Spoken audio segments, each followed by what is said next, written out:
I'm calling the September 2020 meeting of the Albany Public Library Board of Trustees to order. Thank you, everyone, for watching and tuning in. And I'm going to go straight to Assistant Director Melanie Metzger, who's going to talk about how it works to tune into the meeting and how to make a public comment. Okay, well, welcome everybody. Just to let everybody know how this works, we are streaming from my screen, so you are seeing what I see. I will navigate back and forth between views as needed. Just a reminder, if you want to send in a public comment, we are doing that via email. So if you'd like, you can go to publiccomment@albanypubliclibrary.org. That is the email address you will use. Once again, that is public, PUBLICCOMMENT, all one word, at Albany Public Library, as shown on your screen now. That is how you submit public comment to us. We will check at the beginning and at the end of the meeting. And I will click back onto the meeting, and there we go. It's all yours, Matt. Great. Thank you so much.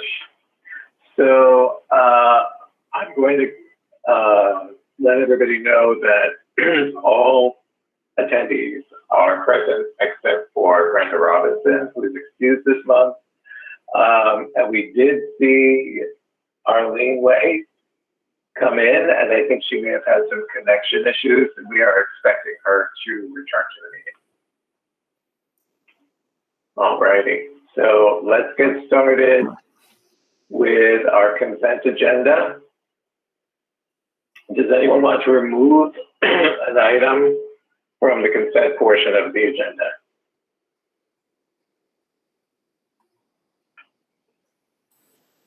Matthew, having just made that quick statement at the beginning of the meeting before you called it to order, I just wonder if the board wants to hold on approving the minutes this month until you figure out how you want to deal with them.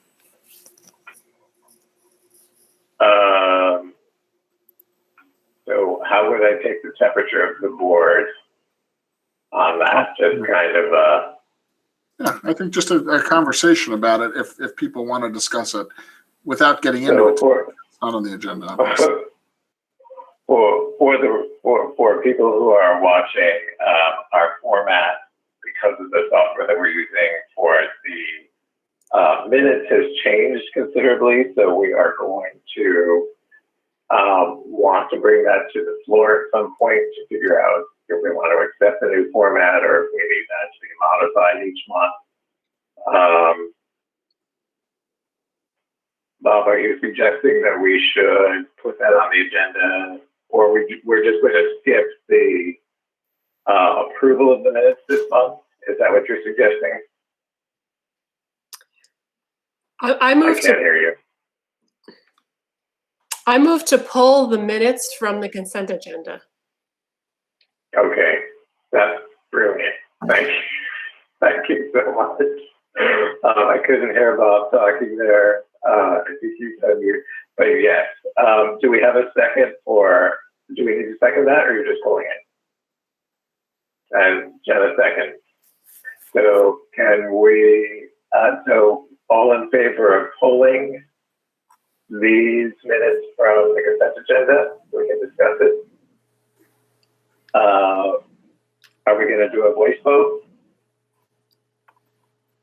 Or Rebecca, are you putting up an actual vote?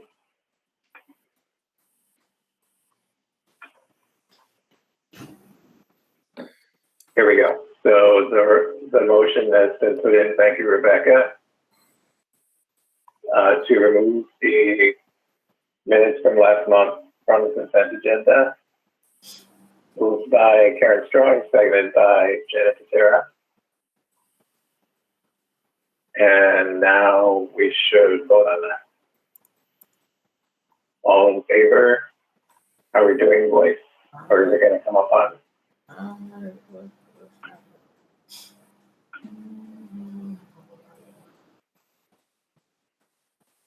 Sorry, I'm in the flop stand here. I kind of don't know what's happening. Once everybody votes, then it'll tell me who voted, and then it'll show the results. I'm only seeing the motion. vote. Yeah, I don't see the vote in board docs either. Do we need to vote on pulling something from the consent agenda? I don't think we. No, I think you've got a motion now. You need to vote, guys. Oh, okay. So we went there. But now we have to vote. I see it on board docs, not on what's projected, not on what's shared, but on my login. Okay, mine just flashed up as well. If you go over to your board docs tab.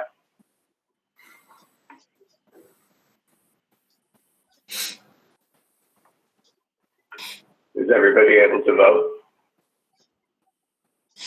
No, I can't see it. Are you logged into board docs, Sarah? I clicked the link that you sent in the email.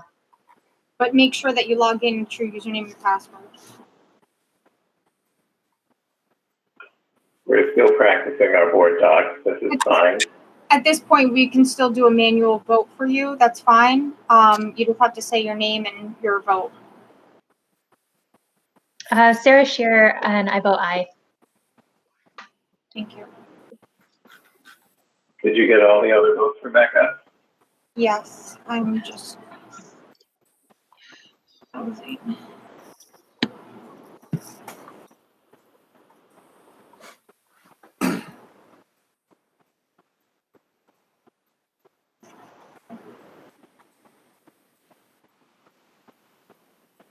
Great. Okay, so the motion carries. So that's been pulled, and we can come and take a look at that separately.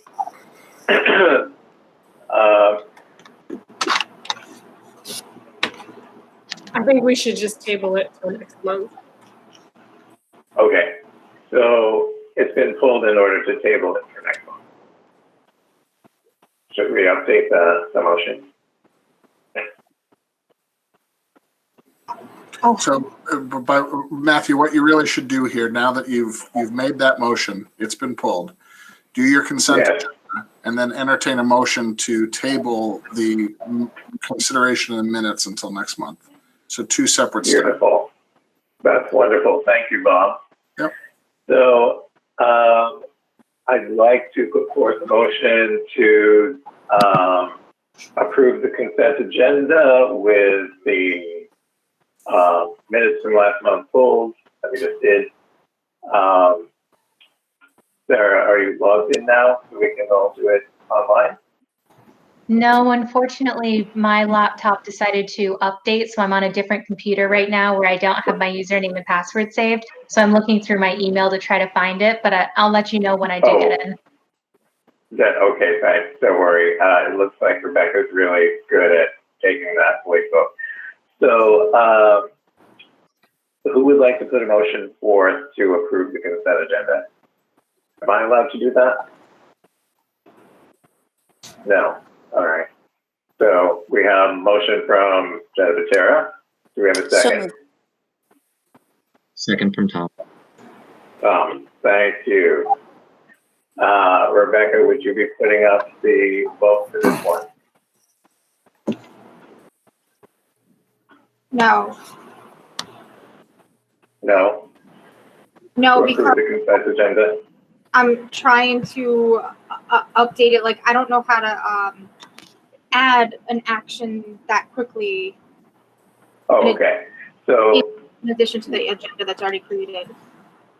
we could certainly do a voice vote. I have a little table that Karen made, if you want to do it that way. Yes, please. Okay. So all in favor of approving the consent agenda for September 2020? I will do a roll call and get your vote. Okay. Sarah Shearer. Aye. Karen Strong. That was an aye? Aye, yes. Wonderful. Brenda. Okay. Arlene. Is Arlene back yet? Okay. She's Sarah having, Dallas. Okay, thank you. Sarah Dallas.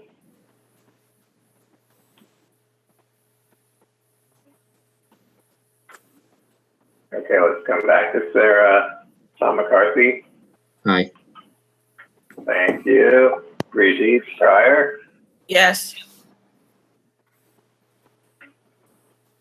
And Matthew, also an aye. Do we have Sarah Dallas or have we lost the ability to hear her? Sarah votes yes. Marvelous. All right. So the motion carries. And we have approved the consent agenda. Whew, we did something. Yay. Okay.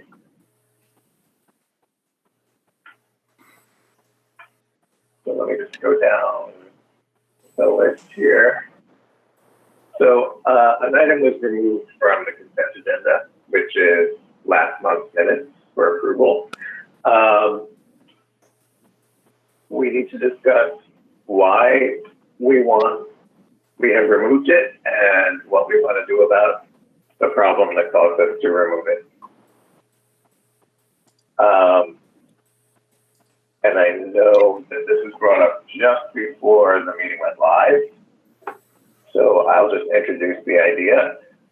And I did introduce it briefly when we were talking about it earlier, but what's happening is our minutes from the previous month's meeting are being auto-generated by our new, relatively new Board Doc software. It's definitely, we've been using it for a while, but we've actually boosted our subscription and we're using it for more things.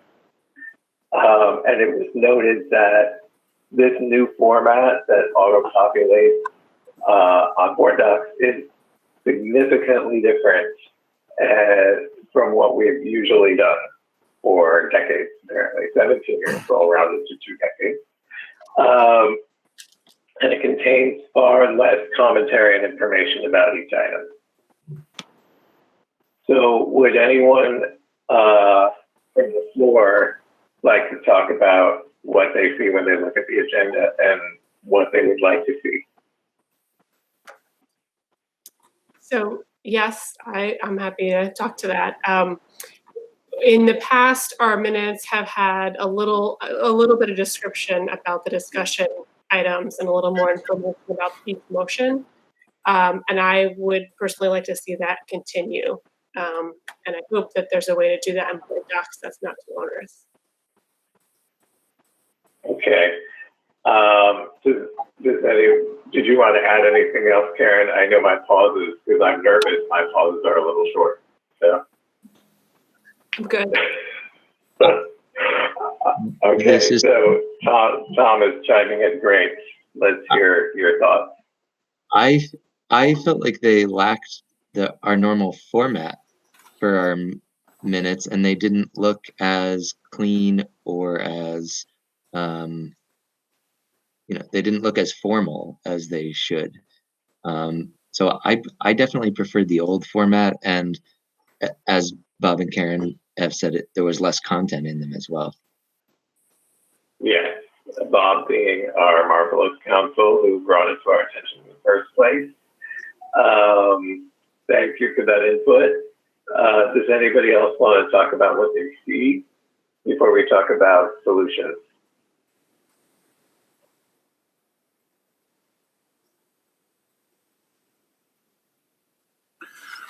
I'm waiting just to give time. Hello, this is Sarah Dallas. Can you hear me? Yes, I can. Can everybody hear Sarah? Oh, I'm so happy I'm out of my vacuum. I think none of us have a strong enough memory, and that we need to have more substantive information in the minutes for our information as well as for boards to come. And then how would Scott be able to say, looking back in history, this is what we talked about? So I'm advocating for more substantial minutes. Excellent. excellent point. And Bob also brought up the point that the public is used to seeing something, and people who want to follow this board, they're also going to be kind of surprised and not seeing what they usually expect to see, which I think is also an important thing. I agree with what everyone else is saying. Do we have anybody else who wants to chime in?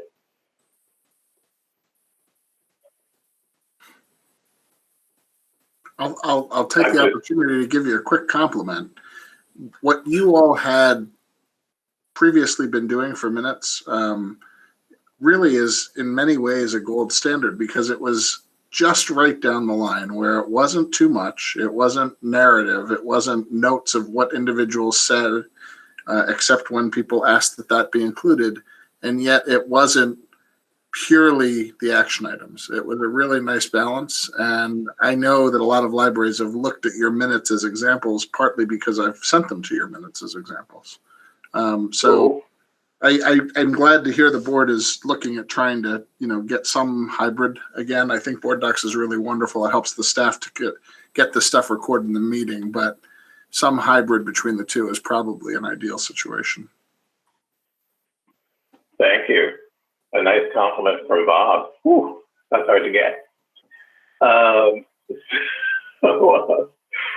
I think we need probably a simple solution. Is whoever was doing it before, I don't know if it was Rebecca or Stephanie, Simon, was working on it, or was Scott working on it, or was it Melanie? Can any of you help me understand, or help us understand, who was doing it before so well? So that was a combination of Rebecca and Stephanie doing the minutes. So great. We were hoping to cut down some time, but we can go back to that way. And I okayed the minutes to go this way, so this completely falls on me. So we will do a little bit more. We will move it more towards how minutes have been done in the past. And my apologies. Oh, please don't apologize. We're trying the software, and this is fine. And I wonder if maybe the auto-populating actually is something that you and Rebecca can kind of copy-paste to make the base of what you used to add some of the extra information, so that it wouldn't be so hard for you to recreate. That's my hope. So with that said, I think, should we postpone approving the minutes at all until, should we postpone approving the minutes from last month until we get to our next meeting and we approve 2 sets of minutes? Does that look good? Is that, Bob, is that a motion that needs to happen? I think that would be a good idea. Yeah, a motion to postpone till next month or table indefinitely would be in order. Okay, do you think that's something that could be done in the coming months? So that at the next meeting we would have 2 back in the old format, Scott and Rebecca. Is that doable? So we could approve the new one that was created for last month, and then the one created for this month. It's definitely. You're looking. I'm adding a motion. I can't hear you. Okay. So is that okay, Scott and Rebecca? Yes. That it's not too much to get 2 out? No, we can get it together. We can put it together. Okay. Thank you. So wonderful. Rebecca's putting up a motion. I'm going to go over to my Board Docs tab. And if anybody needs to do a voice vote, let us know. I was able to sign in, Matt. Oh, great. So we should get a motion from the floor that can be seconded to postpone last month's meeting minutes approval to next month, when we will have last month and this month in the desired format. Do I have a motion? So moved. I second. Excellent. So moved by Sarah and seconded by Sarah. How's that? Moved by Sarah Shearer and seconded by Sarah Dallas. Is there any further discussion? Oh wait, we vote first, right? No further, no. Any further discussion? Let me pause.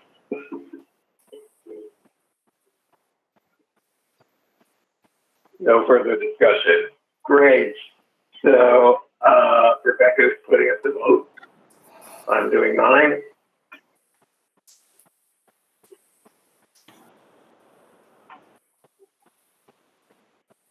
Arlene, are you able to vote in board docs, or do you need to give us a voice vote?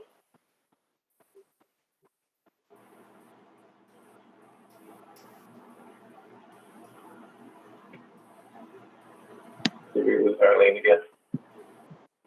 She can voice her vote. I'll have to do a voice vote. Okay. Yeah, should we reread the motion, or did you get it? I got it. Okay, great. Does anyone else need to do a voice vote?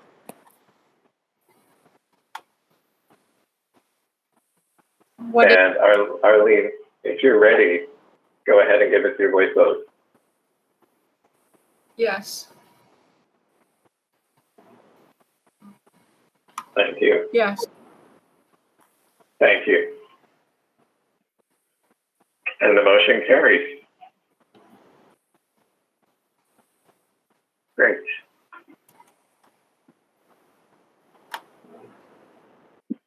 All right. Thanks so much for everyone getting us through that part of the meeting. And what I will now do is go into my board docs, and I will just go down through the items. So the next item on the agenda is Treasury's Report. Now, was that part of consent? No, Treasury's Report.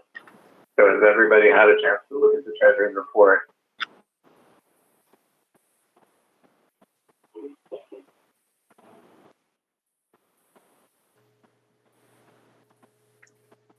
So I have a Were question. there any cool? Yes, that was my next thing. So were there any questions? Thank you. With the change to the new fiscal year, we don't get our tax receipts in advance of the start of the fiscal year. So I'm seeing that show up as zeros as current month income. Obviously, we've had expenses and paid income. So how are we balancing our treasurer's report? So that I'll speak to that. That's actually an issue with the treasurer. Typically, at the beginning of the fiscal year, Chuck will make journal entries that divide up the tax revenue evenly between each month, so it gets reported each month.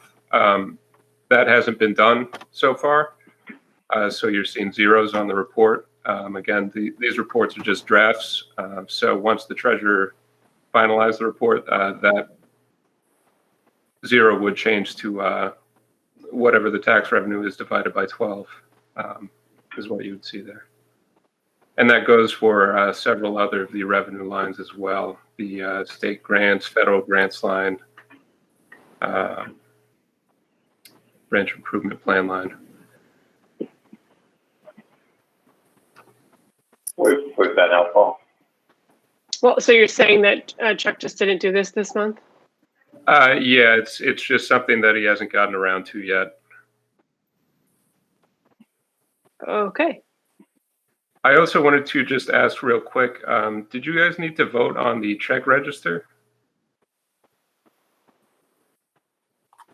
Bob, we can't hear you, but I always get confused on that question. You approved the consent agenda that was still in it, and so you should be fine. Okay. Okay, thank you. Are there any other questions concerning the treasurer's report? That was a great call on Karen's part. And I'll shut up and wait for some questions.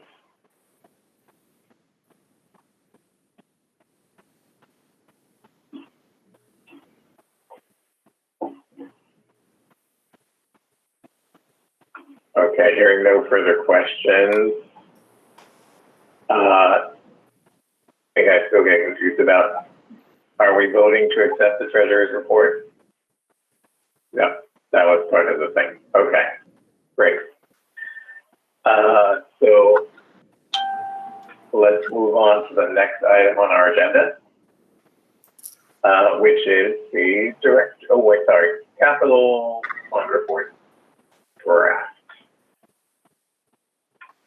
Are there any questions about the capital fund report or anything that people would like to bring forward about it?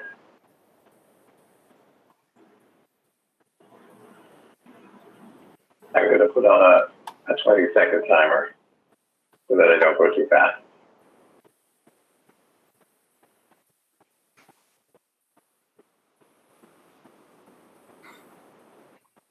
I was told to control my scroll or something earlier today, whatever that expression is. I was texting too fast.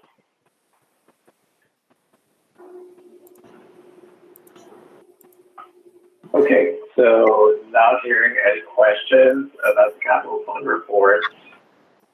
I'm wondering if we should go over it at all as a group, or if we're all happy with it. I think we're all happy with it. Everyone's had a chance to see it yet. So Karen, yes, thank you. So she's saving me again.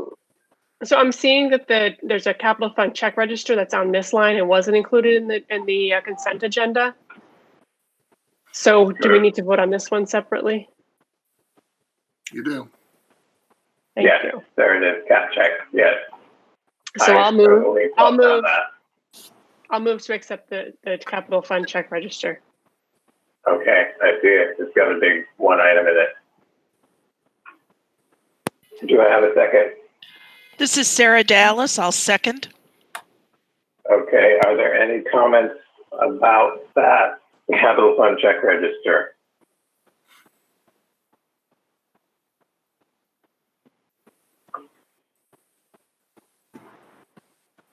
Questions, concerns? All right, Rebecca, are you ready to put up a vote to accept the capital fund check register, or should this be a voice vote? Because this came quickly. Okay, so I'm going to bring up my lovely table, and I'm going to do a roll call voice vote, just checking in with everybody. Are we ready to have this voice vote? Okay, and I think something weird happened before, and I missed Jenna in the last voice vote. Oh my God. Okay, sorry, Jenna. I'm moving that so that I can. Okay, so this is going to be capital fund check register. I'm just putting that in the header. The computer don't know what it is. Giving people more time to be deliberative. Okay, so I'm now ready to take voice votes. I'm going to start with Jen Tara.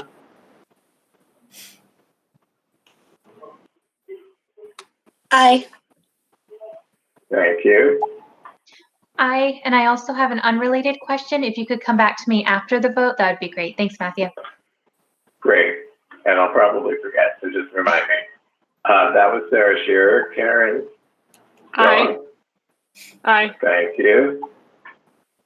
And that was Arlene, maybe? Oh, no, that was Karen saying aye twice. Okay.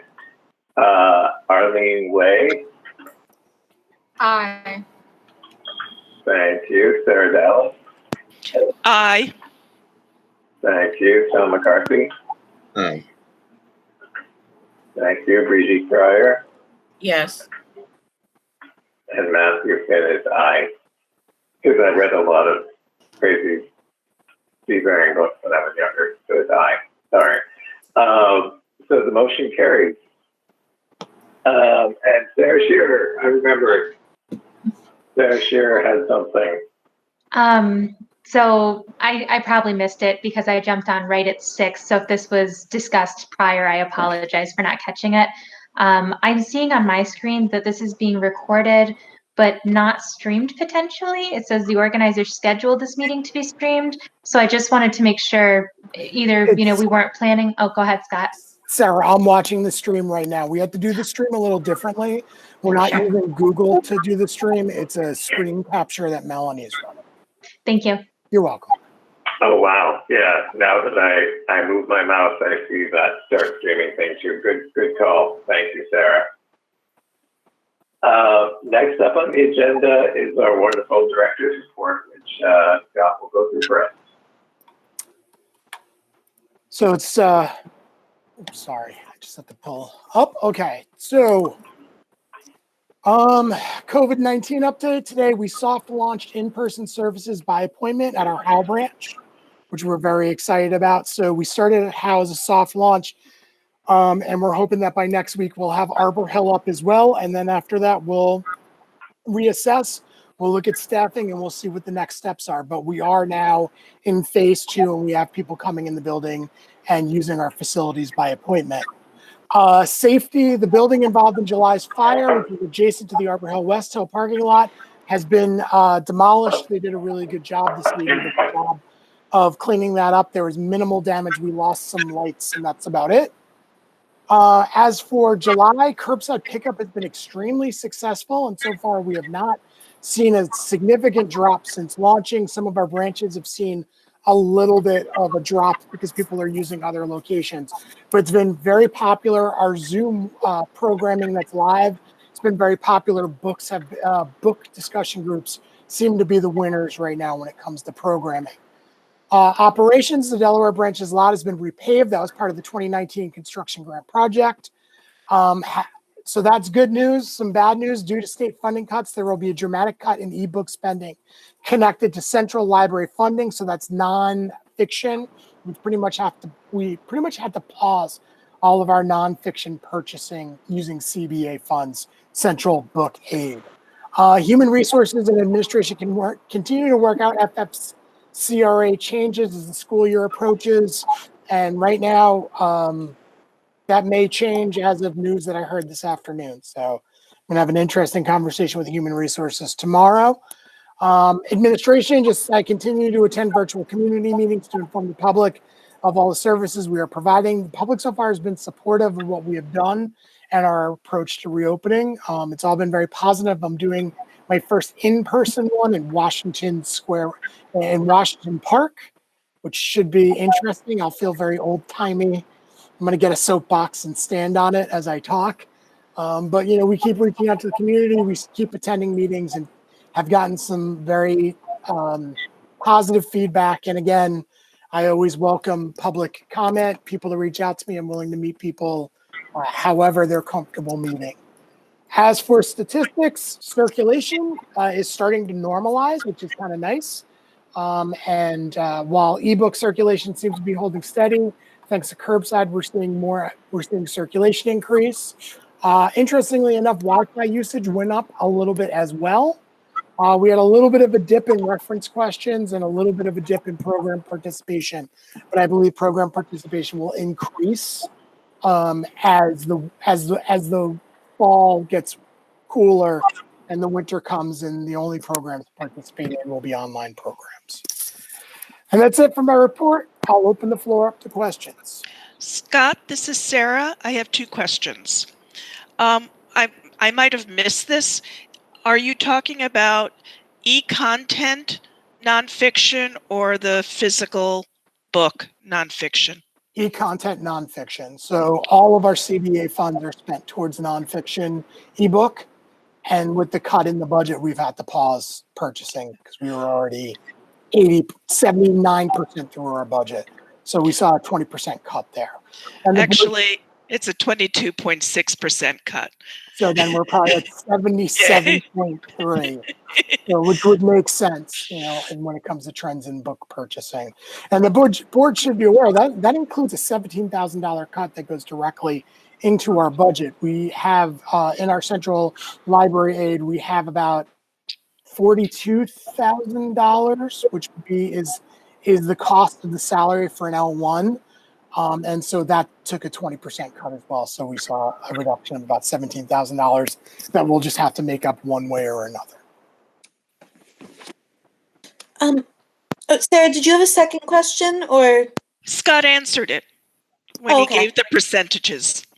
So, I have a question. In your discussions that you've had about reopening with the community, have we talked at all about accelerating reopening as we discuss cuts because of the all virtual nature of grades 7 to 12 in Albany Public Schools?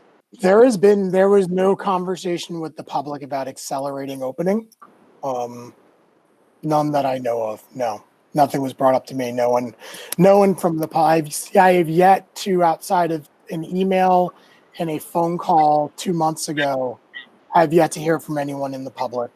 We're monitoring, again, we're going to do a report on,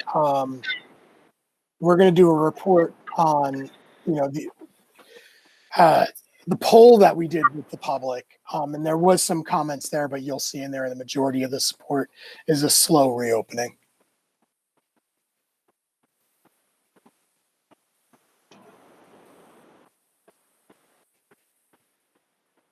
I had a question. Yes, Tom. I think part of it is refreshing my memory. At our last board meeting, didn't we talk about opening Pine Hills first? And I know now we're talking about Howe and Arbor Hill. No, we've always discussed opening Howe and Arbor Hill first. And then Pine Hills is where we have to sit down and figure out how we allocate and hire new staff so that we have enough staff to operate Pine Hills as well. Okay. Cool. So Pine Hills has always been on the list, and we selected the locations that we did based on their usage. So in other words, Pine Hills is a circulating branch, Bach is a circulating branch. So we're comfortable with doing curbside there because it's a lot of the business that we do there. Howe, on the other hand, is almost, the majority of the business that we do there is reference or digital inclusion work. Same with Arbor Hill. So the reason why we selected those locations is we can't do curbside with laptops. So we have to start providing some internet connectivity for those communities. That sounds great. Yeah, I think those are great branches to open. Thank you. Scott, I think you just mentioned vacancies, and that reminded me of the numbers in the report. Are current vacancies slightly higher, or is that what they typically are? They're inching up because we have put a bit of a freeze because the idea is to actually sit down and do an analysis of what are the staffing needs for the next year or two, since service looks so different and is so much more transactional. So we're just, and I found out today 2 more resignations. So we want to sit down and figure out, okay, we don't want to just hire people based on, what we needed in the past. We really need to sit down and look at what we need to hire in order to move forward. Is it more clerks? Because curbside, again, I really want to, I want the board to understand that curbside delivery is not easier than running a library. It's actually a much more complicated process. So we really have to sit down and go, do we need an additional clerk or 2 instead of hiring a librarian? If we're not going to be doing programming for the next 6 months to a year at every location, does that mean that we take that salary and we put it towards clerks or an LA or a community engagement clerk or a facilities person? Because we are having issues with facilities people and having enough facilities people to keep buildings open with the cleaning protocol that we've put in place. And that was sort of my follow-up question. Are we seeing, of the 15 vacancies, more vacancies in one area than another, or is it pretty spread out between the departments and types of jobs? I think it's what we're seeing is more frontline staff leaving. They're especially our part-time frontline staff who are over 50 are deciding that maybe they're going to retire. So we have a lot of part-time positions coming open, clerks and library assistants. But we did have 1 or 2 retirements of librarians a few months ago that are reflected in those numbers.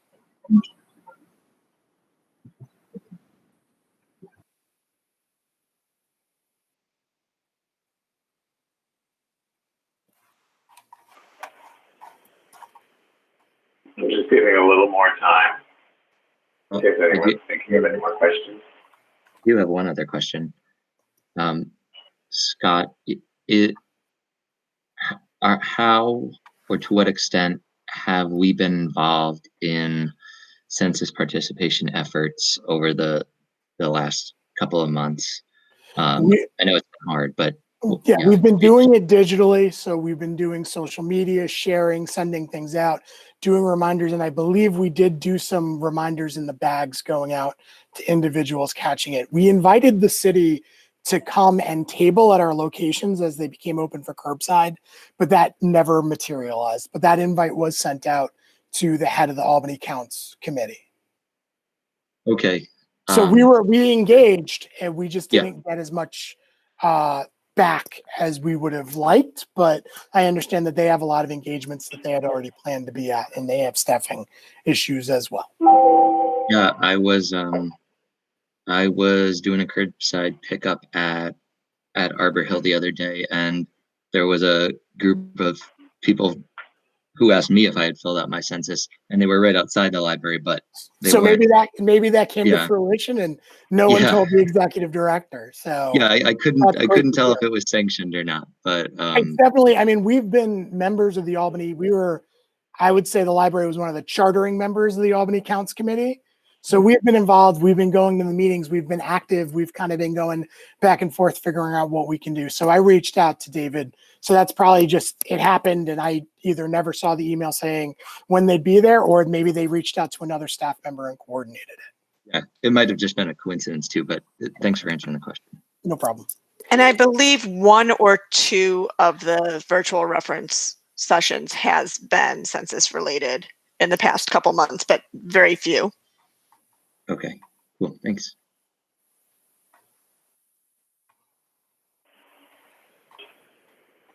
Just giving one more pause. Okay, so everybody thinks of everything else.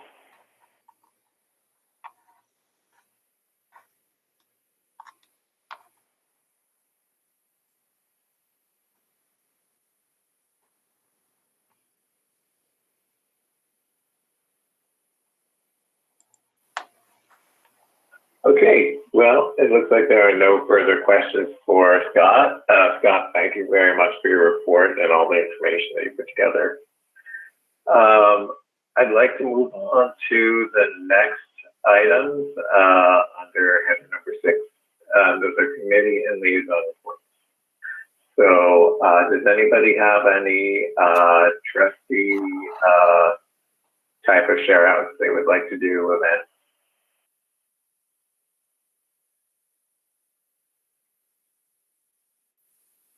I'm just pausing. I'm counting minutes on my phone. Thank you, Tom. Actually, I have a couple. So the first thing I wanted to say is that I watched the lecture about housing inequity that was done in person back in February and posted on YouTube, and I really wanted to go in person, so I was glad that it got put on YouTube, and I watched it, and the presenters were great. So thank you for putting that up.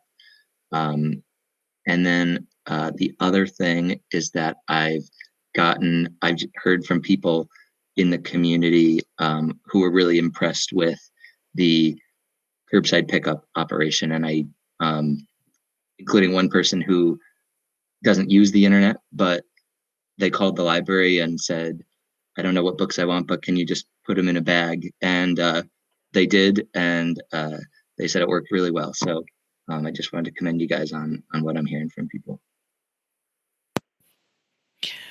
This is Sarah.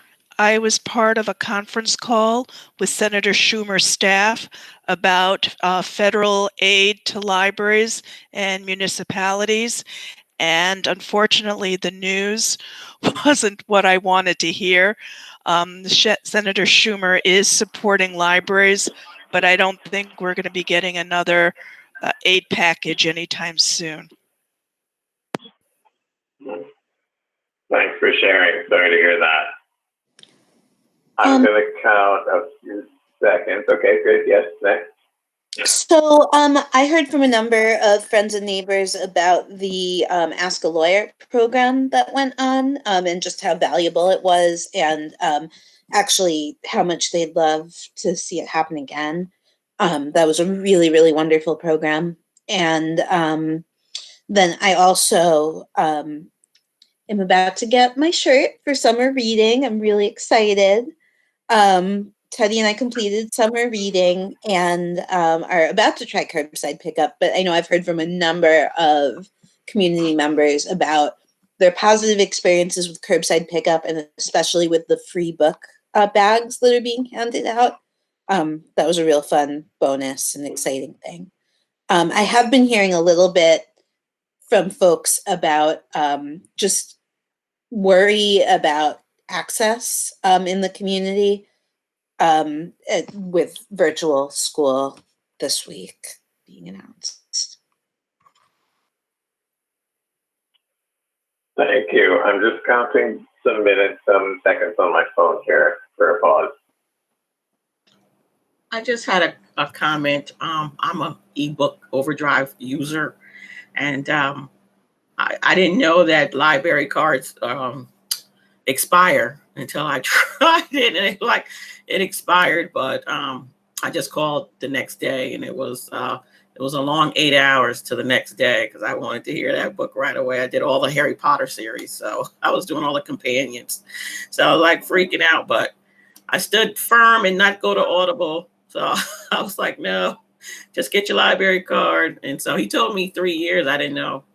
I never had that experience before that they expired. But I was well taken care of. Awesome. I will chime in and say that I've been keeping busy with my ebook reserves and checkouts and all my progressive political books. Maybe I shouldn't say it's progressive, but those are the ones that I look for.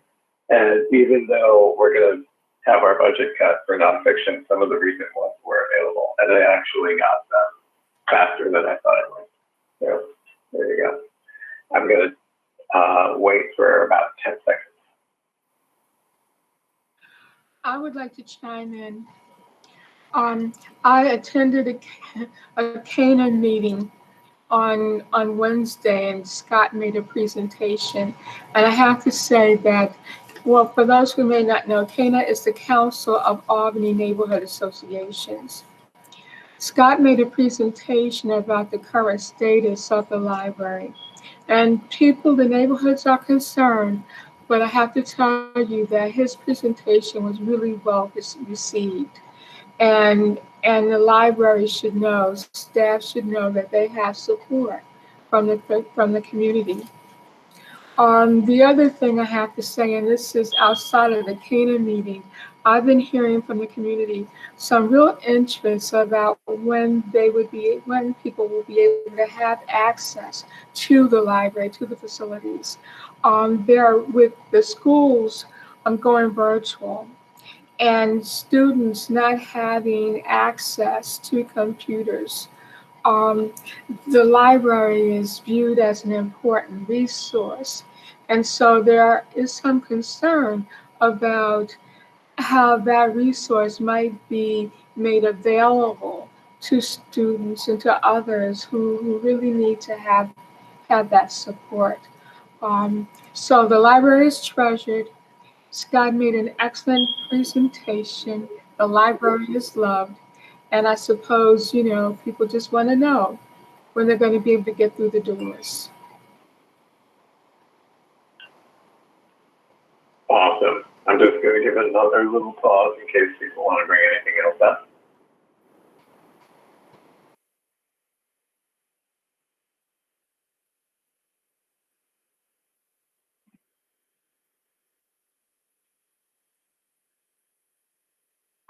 Okay, hearing no further questions or comments, thanks again so much, Scott, for everything that you do, and thank you, board members, for being out there using the library and promoting what we do. Next report would be the Upper Hudson Library System report. So they didn't have an August meeting because that's just the calendar. They usually don't have August or December, so they decided not to have an August meeting. So the next meeting will be tomorrow. I will be stepping out of the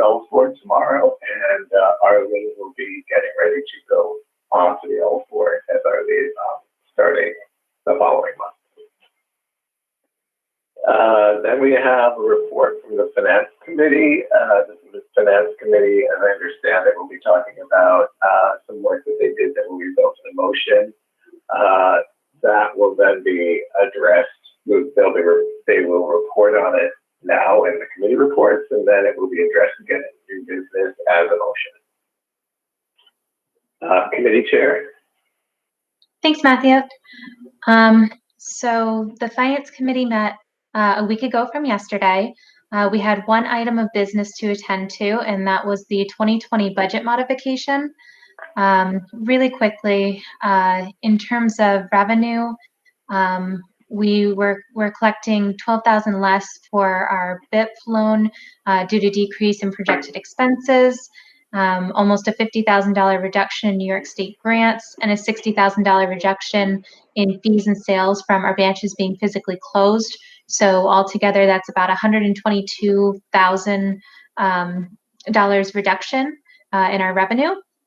And then just to highlight some of the larger changes in our expenditures, there was no change to salaries, and the biggest change was about $100,000 reduction to employee benefits, although there's no actual reduction to benefits. It was just a number that we had, the business office had conservatively budgeted, and when the bill came in, the actual amount ended up being $100,000 less, so there was no change made. We just ended up saving money. We're also seeing about a $20,000 reduction to utilities due to both building closures and slightly lower rates than last year. We're also seeing a slight decrease to programming. And while IT is currently working on some projects, we might be spending more money there in the future.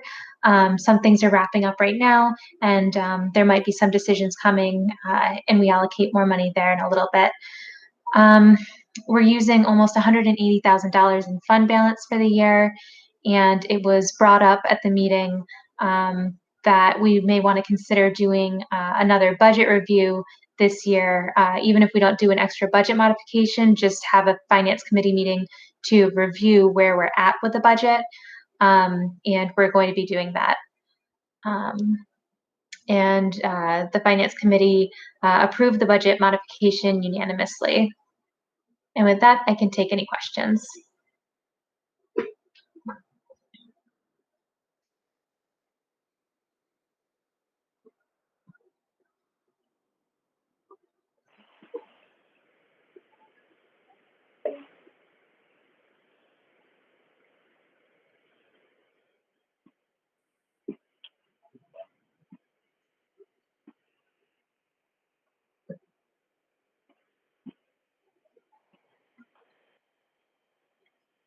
I'm just waiting a few more seconds in case any questions come to mind.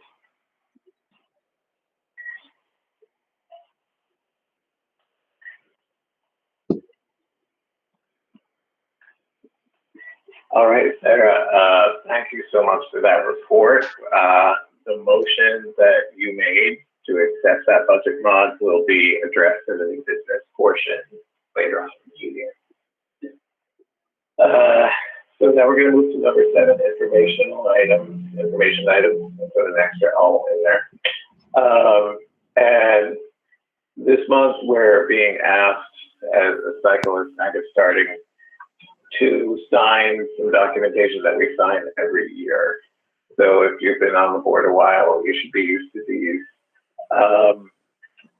So I don't know, Rebecca, do you want to show the actual items? Do you want to show Scott's memo? Okay, so according to Scott's memo, we are going to be signing the annual policy acknowledgments by trustees.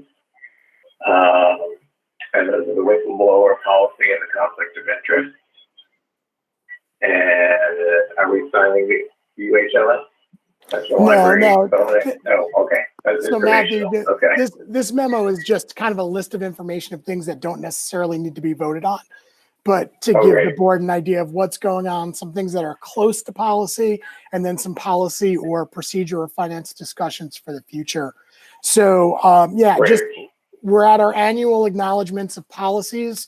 We have two policies that are in place, the whistleblower policy and the conflict of interest policy.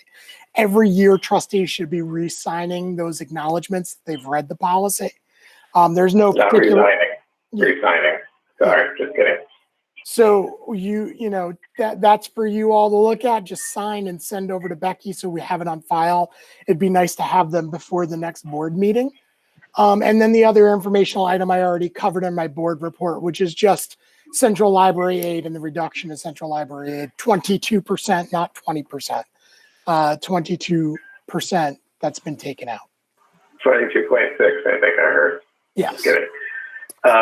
Thank you, Scott, for clearing that up. And the wonderful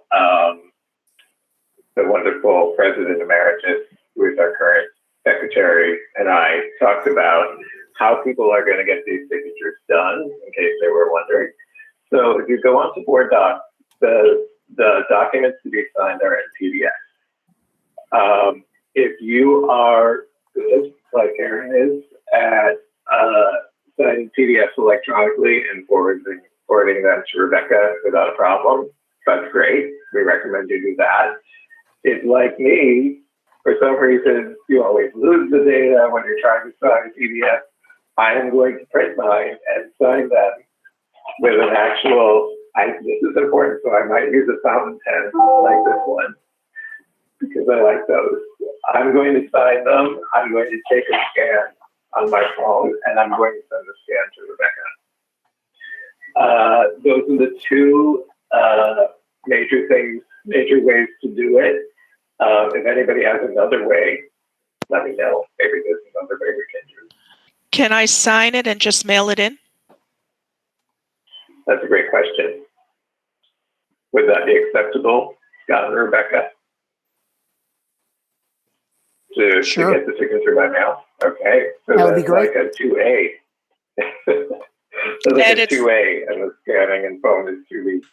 And it's to the 161 Washington Avenue address, correct? That's correct. Thank you. Perfect.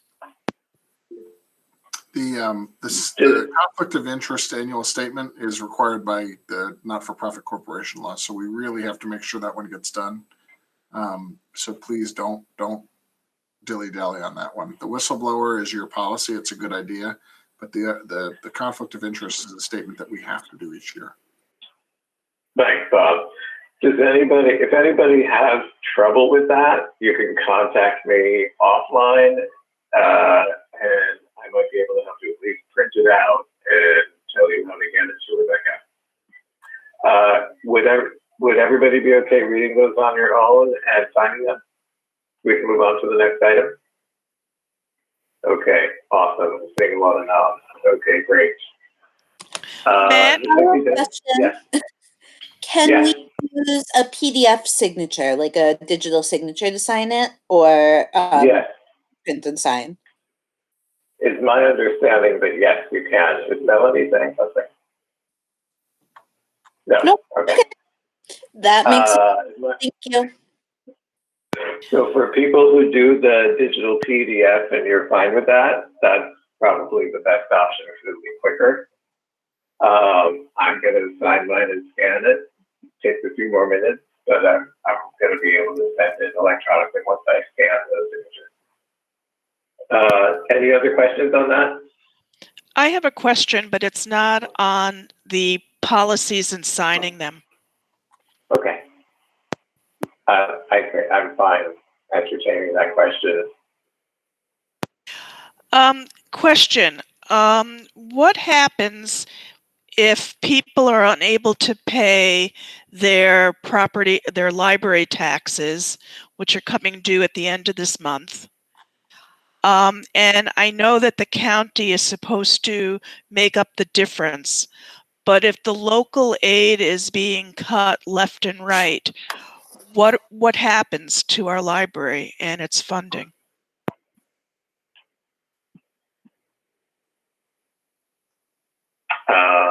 I don't have the answer to that question.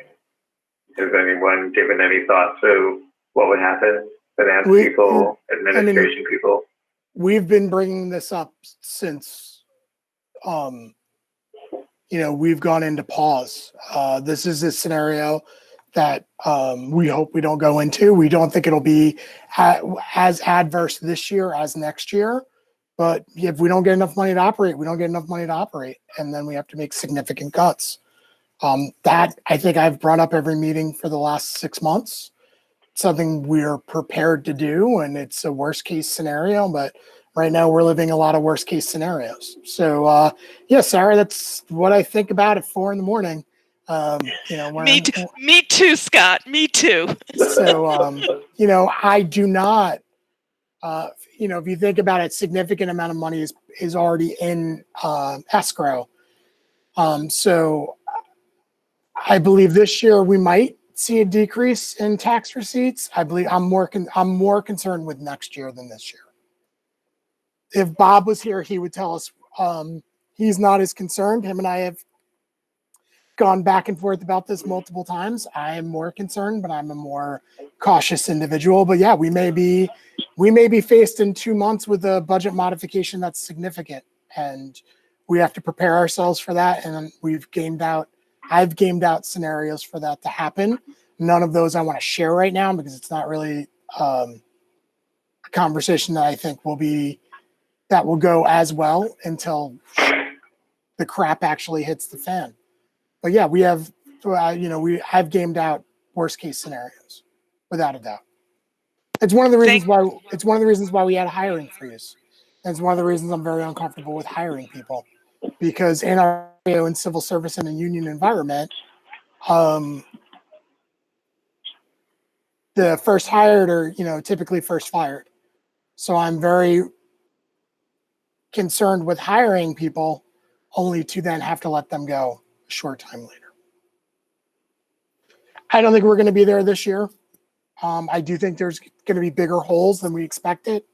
I do think that we have some fund balance usage and we can move money out of capital funds and do all sorts of things there to float us for another year. But I have been honest with my leadership and board that I don't know what 2022, 2023, or 2024 looks like. And I am, optimistic that we'll weather it, but I am also realistic that it's going to be strong possibility for some really hard decisions in the next. I actually said that 3 months ago in a meeting, that I'm not worried about the decisions I'm making now. I'm worried about the decisions I got to make this time next year. So it's a good question, Sarah. I think we all need to be thinking about it. And I think it's a strong possibility. And that's why I told the senator when I spoke to him, his staff a couple of weeks ago, how it really impacts people in urban and rural areas. And he was sympathetic.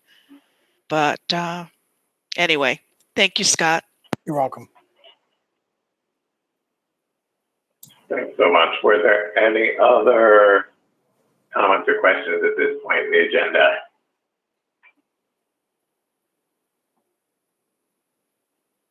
Okay, so I'm going to move on to new business, which is under number 9. There is no unfinished business in number 8, so we'll go on to new business. So the first thing is staff report and patron survey results. Hi, everyone. It's Stephanie Simon, the library's public information officer. I'm going to be presenting to you tonight. Let's just get going with this here and we can start. Hopefully I'll give you some good news to offset the little bit of a downer discussion we just started. So we'll see what we can try. We did a patron survey. We typically do these twice a year. So we did one at the end of July, early August. The survey was available for folks for about 2 weeks. We sent invitations through several different emails to everyone in our email database. We also promoted it heavily on social media and had just under 500 respondents. I did a little word cloud for the written comments that people wrote in, and I think highlighted the ones of things that these are the words that kind of hit all of the types of services we've been doing for the last few months, and also some of our mission critical kinds of things. We asked them, I think it was 10 questions, and I've paraphrased them here. I'm not going to read word for word because I'm assuming everybody's following along, but we talked to them about if they had participated in live virtual programs, watched YouTube programs, what other library resources and services have they used since middle of March, if they had used curbside pickup. At the time that we did the survey, that was only available at Bach in Delaware. Since then, we've added it to 3 more branches. What would make people more likely to use curbside pickup, and what were their experiences with using curbside pickup? And were people ready to come back into the buildings themselves? And if they are not, what would make them maybe more comfortable? And then we had kind of a catch-all question at the end, offering them the opportunity to ask us or tell us whatever they wanted to about current or past library services. So to summarize, 10% of the folks who responded to the survey have participated in a live virtual program. 19 have watched a YouTube video created by library staff. 61% have used other library services and resources. 41% had used curbside pickup. And at that point, I think we were maybe in our 4th week of that. So I was heartened by that. And of the people who have used curbside who responded, 96% of them said that their experience either exceeded or met expectations. In terms of what would make people more likely to use curbside, 20% of folks said that they would like to see evening hours, and 30% wanted us to add weekend hours. In terms of are people ready to come back into the buildings, 59% of the respondents said that yes, that they are. So live virtual programs, at the point we did the survey, which is just over a month ago now, or just about a month ago, 10% of the folks had said they had done live virtual story times. 52% participated in book discussion groups, 8% did a trivia night, and 40% did other. Since that time, we've added a lot of virtual programs across different audiences, so we expect those numbers to increase if we were to do the survey again in another couple of weeks. For YouTube videos, the vast majority of folks who watch our YouTube videos are watching the Storytime videos. We have dozens of them on there now. It is the largest segment that we have on YouTube. A lot of people are also looking at Trash Crafts, which is a how-to video series for kids and preteens. The Albany Made podcast is listened to fairly frequently through YouTube. That we used to just run that through our website and through SoundCloud and the other podcasting apps, but we added it to YouTube, and that's getting some attention as well. We've got a couple of recommendation shows, one where a staff member recommends books, another one where they recommend movies and music that can be streamed through Hoopla, the cooking show. So there's a good variety of things on there that people seem to be finding and enjoying. Other services, it's not really a surprise that 75%, the largest percentage of folks, have read ebooks or listened to e-audiobooks during this COVID time. The next largest percentage is streaming and downloading movies and music. People were very happy that we added Hoopla. That was reflected in the comments section. Folks are also calling us and emailing us asking for reference help. Very early on after the closure, we added 3 Google phone lines and email addresses that people are using very much to just ask us general reference questions. In terms of curbside pickup, as I said, at that point, early August, 41% of the folks have used it, 96% said they really liked it, and 20% are more likely to use it if we add evening hours, 30% for weekend, and about half on both sides said they're just as likely to use it, that evening and weekends wouldn't encourage them or discourage them. When we talked to folks about, asked them about return use of the library building, so 59% said they are definitely ready to come back for appointment services, which is great to hear. And 16% are definitely not ready to visit, and 25% of them were unsure. So we thought it would do another word cloud. In terms of their written responses on this one, hand sanitizer, social distancing, masks, limiting numbers of people were repeated multiple times, which I don't think is surprising. So we put in a few quotes from folks who talked about the things that would make them maybe more comfortable about coming back into buildings. I'm not going to read all of them, but essentially multiple people talked about wanting everyone in the buildings to be wearing masks and for staff to enforce that usage by patrons and staff. They want hand sanitizing stations. They want to make sure that tabletops and chairs and equipment and machines get wiped down throughout, sanitized throughout the day. a lot of people talked about, even when you open the buildings for in-person use, please continue to offer curbside pickup because they really enjoy that.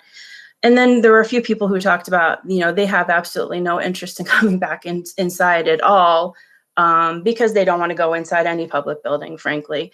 And there are also people who are ready for us to open up as normal, because if Barnes and Noble and the grocery store can be open, then why can't the library? So those comments kind of ran the gamut.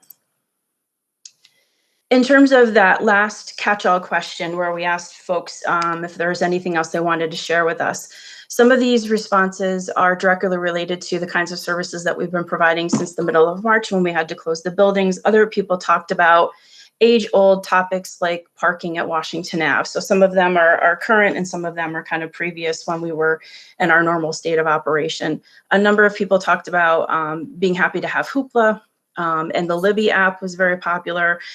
Some folks asked for more e-content. Some people want more nonfiction for particular audiences. Some people talked about, thank you so much for being open and available. We're happy with the way that you're doing it. The staff is great. Other people said, could you please just reopen? We really, want the services that you can provide to us in person. And then here's a few more comments too. Same kind of things, people are looking for copier and print services, looking to use computers. Some people wanted us to expand our virtual programming into kind of like outdoor programming for children and things like that. In terms of an analysis of what we learned or think we learned from the survey results, the folks who talked about live virtual programs. So as I said, we've expanded the kinds of live virtual programs that were being offered in the last couple of weeks, actually, to appeal to a broader audience. We're also looking at, different times of day and days of the week to provide the programs. So we've got some things like music participation programs for toddlers, writing seminars for adults, job search workshops, family story times, disaster preparedness sessions, and other kinds of financial and fiscal things for folks to take advantage of. And these seem to be getting lots of registrations, so we're assuming that they're going to be pretty popular. And those are pretty much, those are the kinds of programs we would have had in person. Now we're just trying to figure out ways to offer them in a virtual format. In terms of the library-produced YouTube videos, we're talking about ways to increase the view numbers of these, get more people aware of the fact that they exist and that they might find enjoyment or education in some of them. And we're looking at the metrics of each of the videos and themselves in the series that we've got to try to determine which ones seem to be the most popular and try to do more of that as we're planning for the next quarter of library-produced videos. In terms of curbside pickup and figuring out how to get more people to use that, we've expanded since we did the survey. So now we've got 5 branches that are providing it. And we could talk about the feasibility of the staffing curbside pickup outside of the current hours, if that's something that folks are interested in trying to consider if we can do that. In terms of folks coming back into the buildings, just repeat, a lot of these people are going to be really happy with the start of How quietly today and hopefully Arbor Hill West Hill next week. I expect that we're going to face some criticism from people who want, their neighborhood branch to be open, which we obviously aren't able to do at this point. And I think we're going to hear from some people who are probably upset that we're not open all branches for all types of service already. So I think we're going to run the gamut from happy to have this to why aren't you doing it everywhere kind of thing. And then in terms of the people who are not ready to visit inside the buildings, a lot of people shared steps and directives they would like us to follow to make them feel safer inside the buildings. Some said they're not ready to go inside any buildings until there is a vaccine, and others are very happy with our measured and science-based approach to reopening services and locations. So we typically do the surveys twice a year. I have a feeling because we are changing services so rapidly and differently that we probably might want to do this again in another couple of months after we've had appointment services open for a bit, but we can talk about that. Does anybody have any questions? Stephanie, this is Sarah Dallas. I think you did a lovely job and it was a very clear presentation. Kudos to you. Is 500 a 500 person response? How is that? Is that 1%, 4%? Oh, I don't know the percentage off the top of my head, but I think the most we've ever gotten is like in the 700 or 800 range. It varies, I think, depending on what we tell people the focus is, how often we push the email out. I was looking at some of the metrics in terms of how many responses come back after each kind of push of it out into the community, and people really respond. A lot more people respond right after they get the email. So I think we can change up a little bit how often we email and when we send the email, because I was kind of erring on the side of, oh my God, people don't want to get the same email a ton of times from us, but maybe that's something that we can do to try to improve the response rate. But we were pretty happy with it, actually. The number of responses was pretty good compared to what we normally get. Thank you very much. Welcome.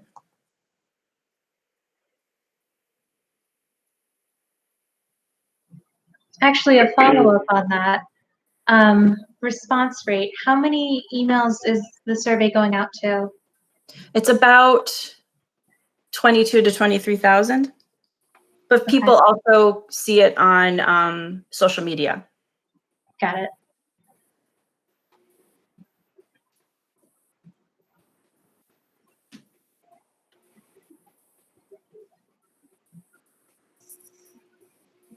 Well, if anyone thinks of anything else that they want to know, feel free to send me an email or funnel it through Scott, and we can talk about next time.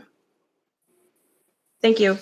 Thank you, Stephanie. I'm just gonna hold 10 more seconds before we move on.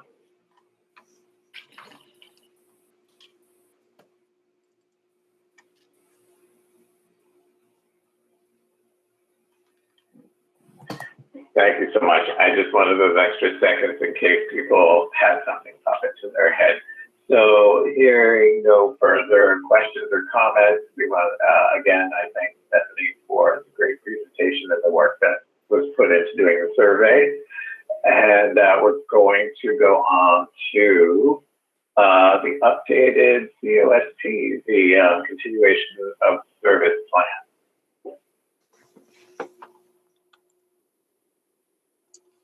So there are two updates to the plan. The first is just that we will be going back for books and material. We'll be going back to 72 hours for holding them, and then separating out DVDs and holding those DVDs for an additional 24 hours. So we're going to be doing 72 hours for books, and we're going to do 96 hours for DVDs. We have received some guidance from Realm.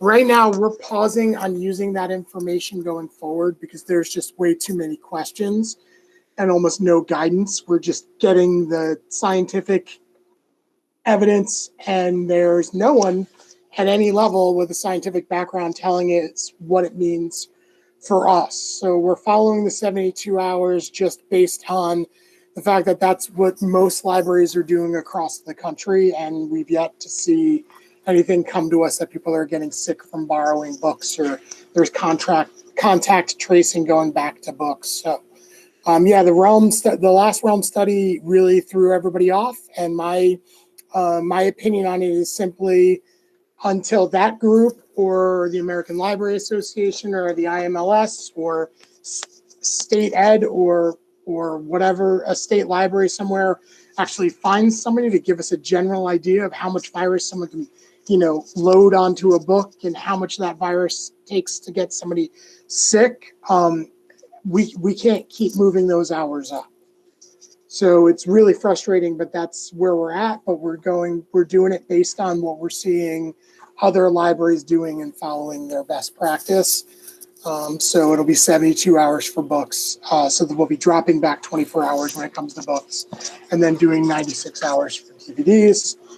And then the other update for the continuation of service plan is a guidance for moving forward document that everybody can look at. This is really just an idea of what numbers or a number we can look at to inform us of what phase we should be in. So again, our hope is we're in phase 2 right now, and according to this, we should be in phase 3, but we're not there when it comes to capacity of the organization. But we look at infection rate. The governor loves to talk about infection rate every afternoon. these are the numbers that we're comfortable with how we continue service going forward. So, we've been at, if we stay under 1% for another 2 months, we've been there for 1.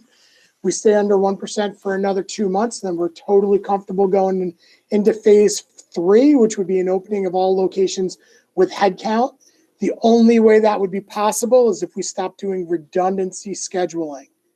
So in other words, the only way we could open up all of our locations, still doing headcounts, and my suggestion would actually be still doing by appointment, but we'll see when we get there. We would have to reduce redundancy scheduling because we can't do it with having the AB shifts.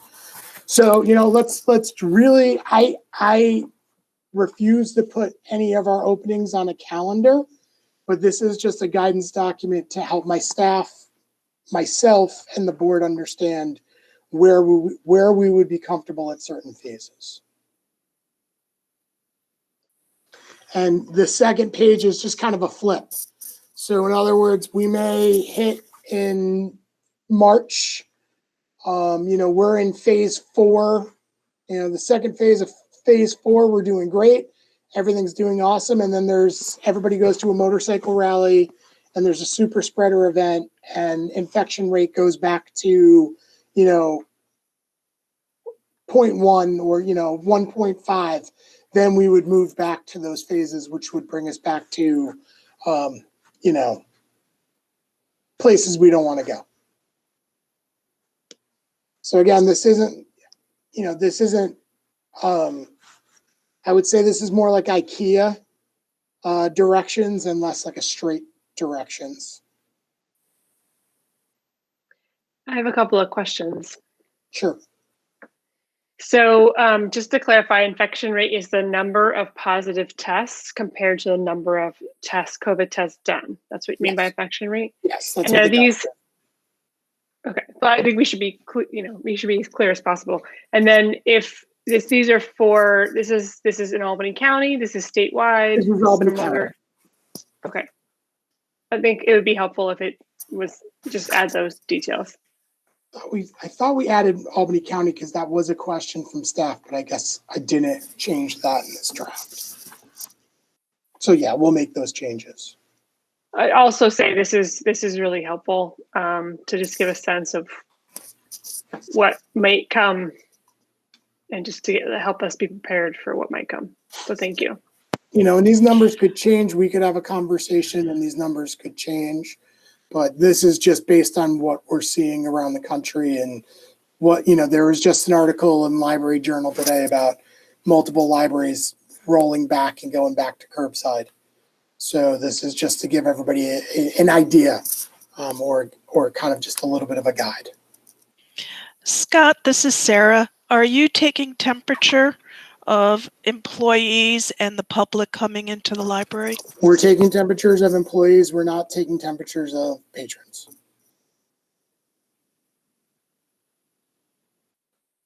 All employees do a system check. We've moved to a more automated system, but all of our employees check their temperature, and then there's a system check that they have to do before they start their shift.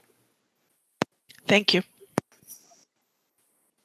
Scott, under the super spreader scenario, if we did move into phase 3 and then there was an outbreak, we went over 1% infection rate, in order to move forward again, and when we get back under 1% infection rate, we would have to maintain that for another 3 months? Yes.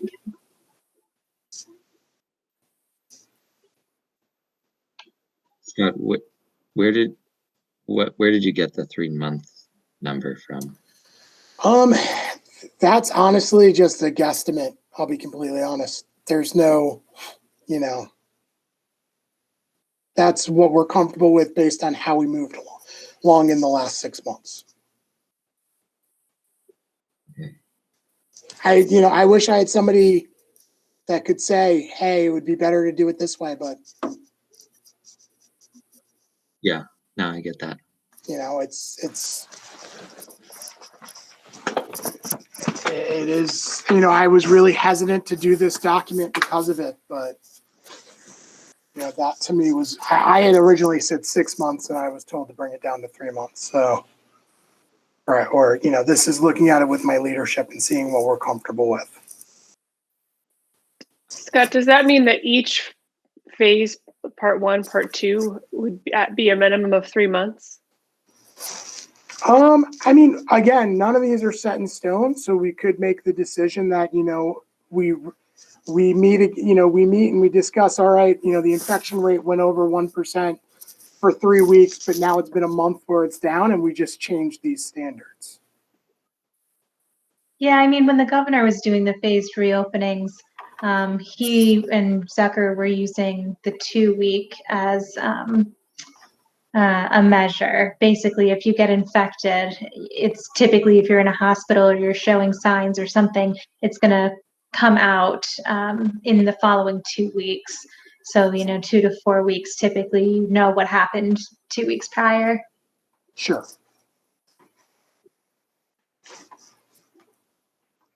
Yeah.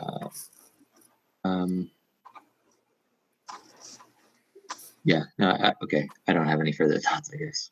I mean, we could change the document so that, you know,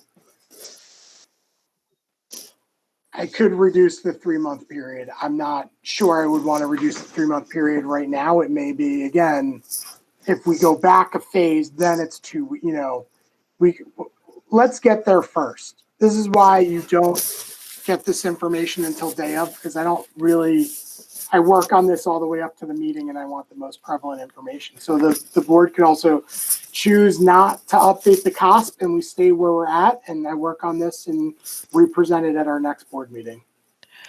Scott, this is Sarah Dallas. The other thing that you have to put into this equation is your staffing. Yes, and that's, you know, again, it says that moving into each phase is dependent on organizational capacity. So right now, if we were to do the 2-week thing, then we should be in phase 3, but we're just not there staffing wise. It really has to be the redundant, you know, the suspension of redundancy scheduling is the only way we're going to reach phase 3. And how, like, casually speaking, how do you think staff, you know, rank and file staff feel about that? Some want it gone and some don't. Just like some people want the library to be open and some people don't. And then there's a ton of people in the middle who aren't sure what to do. So, you know, I think the staff are worried about it, and there are staff who are concerned. There are staff, you know, again, even if we reduce redundancy scheduling, it doesn't bring all of our staff back, because if we have staff who have children who are home, they can't work full time. Mm-hmm. So even when we get rid of redundancy scheduling, we're still going to be down probably about 7 full-time staff members due to school not being in session.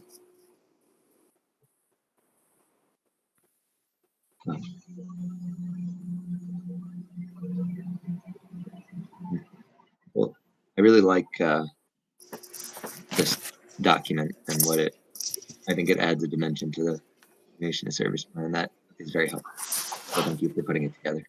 You're welcome. I wish I had a degree in public health or something that, you know, I would, but again, you know, and yeah, I'm not going to get on my soapbox about the powers that be, but right now we're flying blind. You know, sadly, the system committee on reopening hasn't met in a while. That seems, the interest there seems to be waning.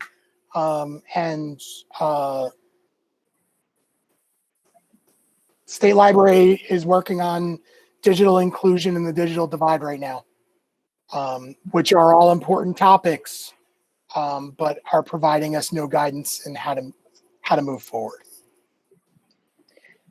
Scott, how many ALS libraries are more open than we are? It's a You know? handful. It's some of the Hilltown libraries, but even they, I think, have reduced some of their services. I know a few libraries have actually gone back to curbside. There is on the UHLS website, there is a current status document that I need to update. But yeah, Bern has limited hours. Bethlehem's doing curbside. Brunswick's curbside. Castleton is by appointment. Coes is closed. Colony is Colony. They're open. East Greenbush doing grab and go browsing at limited hours. Grafton's operating normally. Guilderland is closed. You know, they're all doing some kind of limitations. The majority are doing curbside pickup or front porch pickup in the more quaint hamlets of the capital region.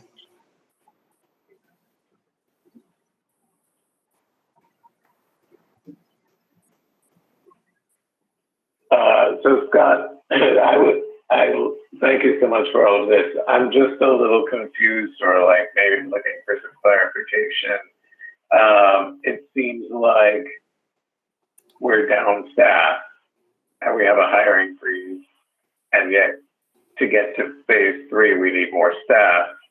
So it feels like we're in something of a catch-22. So we'll phase 3. So we'll have that staff hired before we're near phase 3, but those 3 or 4 positions are not going to be the solution to having enough staff to be into phase 3. I see. So right now we need to hire staff just to do more of phase 2. But if we're talking about phase 3, you know, with all of our locations open, again, that's got to be a sea change in operations, and that's getting rid of the redundancy scheduling. Okay. When you say all locations, that does or does not include North Albany due to construction and landlord things? North Albany is a huge question mark. I believe the school district, the rumor is the school district purchased the building. I know they haven't changed the locks or the security code. So we don't know. No one has communicated to us what the future is there. I believe the school district right now is struggling with a lot of other issues, so I'm not really holding it against them that we haven't had communication from them. So when I say all locations, that's North Albany is a big question mark. Mm-hmm. And Washington Avenue is going to be a struggle because the amount of staff it takes to operate the location. Right now, remember that on A weeks, we have 1 staff member in the building that would be Washington Avenue staff. And on B weeks, no one. We have part-timers now that we're going to hopefully schedule to start pulling holds and doing the book drop on a more regular basis. But right now, just to do what we're doing, we don't even have bodies on the 1st and 2nd floor of this building. Like when I don't know how much more time we want to spend. I know it's getting on to be a long meeting, but like when I see on social media pictures of the community room with all the books, how many staff are like working on those in that space right now? I mean, it really matters if you're talking about Washington Avenue. Again, we have CMS, so Collection Management Services, has been doing the checking in of material. So right now we have operations staff, clerical. Mm-hmm. To answer that question, Tom, it's 2 and 2 or 2 and 3. So on A week it's 2 people, and on B week it's 3 people in that building. Okay. So is it fair to say that, like, whether we call it, phase 2 or phase 3, like, as we keep moving forward, we'll try to open more and more locations as staffing and public health allow? Yes. So, again, the reason why it took us so long to get to phase 2 wasn't necessarily staffing. It was PPE and having the appropriate supplies. Now that we have that, we can move forward much, I don't want to say quicker because I don't want to do this quickly at all, but at a better rate than we're currently doing it. But again, we're not going to complete phase 2, which would be having 3 locations open for by appointment services until we hire those 3 or 4 or 5 positions that we currently need to fill using the pot of money that we have from the most recent openings. So while we're on this, and I know I've kind of left breadcrumbs throughout the meeting about my anxiety about this, but I'm just worried when schools open about a homeless 7th grader with nowhere to do their work. And I feel like we have to be their place. And so while I want, obviously we have to be able to do that. You can't get, water from a stone, but yeah, we have to that's, I'm feeling a little emotional about the schools right now. I'm just gonna stop talking, but yeah, I am not running a library that I would like to run. I 100% agree and like to get there, but we need to get there safely. Because we don't want to put the health of that 7th grader who also doesn't have health care at jeopardy. How much or how challenging would it be to prioritize audiences for access to the library? Is that just not something we can do? I mean, Bob definitely weigh in on that. And from a legal perspective, but also, I mean, there's obviously a community aspect of that as well, because we do serve everybody. But could we think about serving more audiences in person, or specific audiences in person, as Jenna suggests? We could. What that looks like, I'm not sure.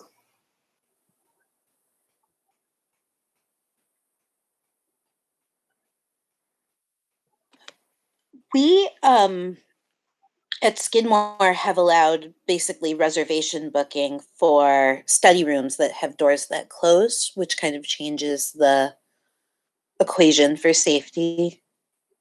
I don't know if we'd be able to prioritize people. I think it's a really smart idea, Karen. I don't know.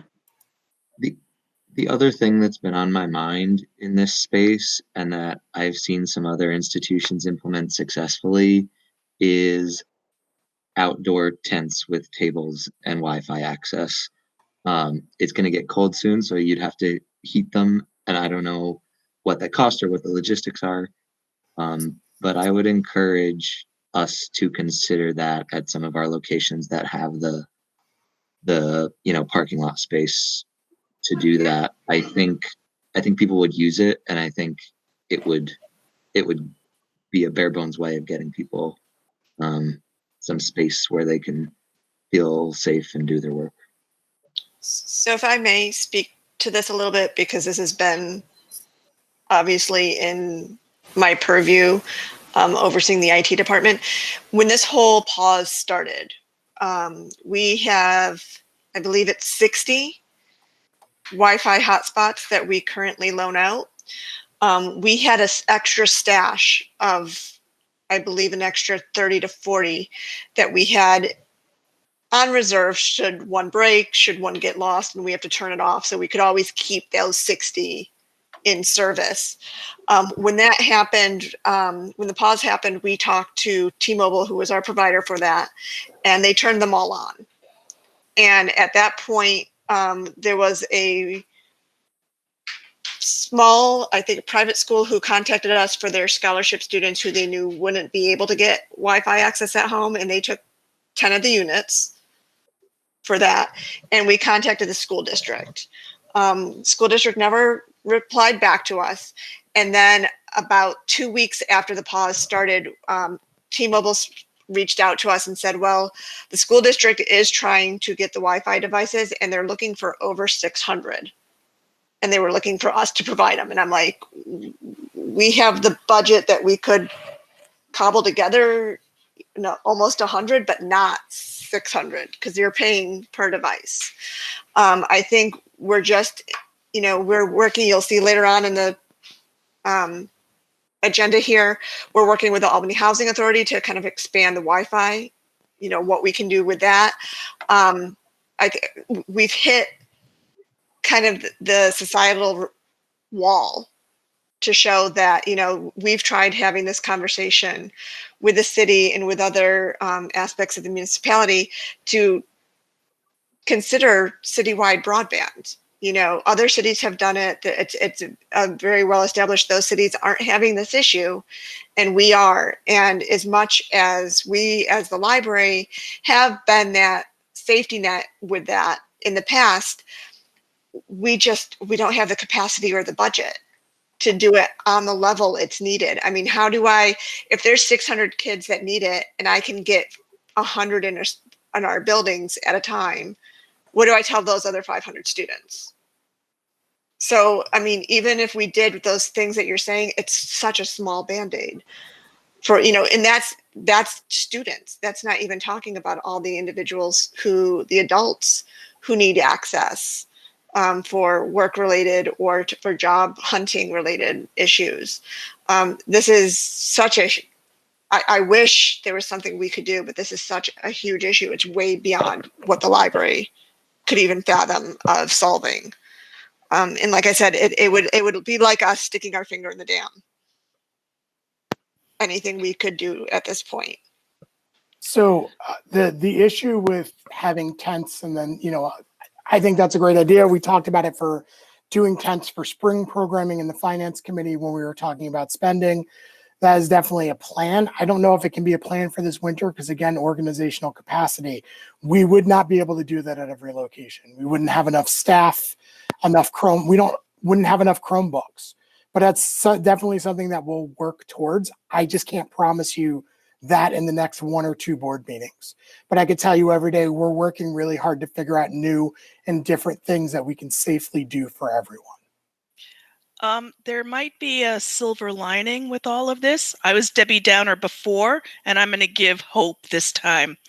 There is money coming into the New York State through IMLS, and it all depends upon how the systems are going to allow the funding to be divided up. The awards will be, I think, maybe 50,000 to 150,000, depending upon the size of the system. I think this is a very worthwhile project, and perhaps we will be able to increase our capacity as this money becomes available.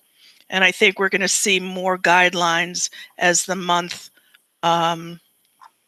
progresses. Sarah, that was really vague.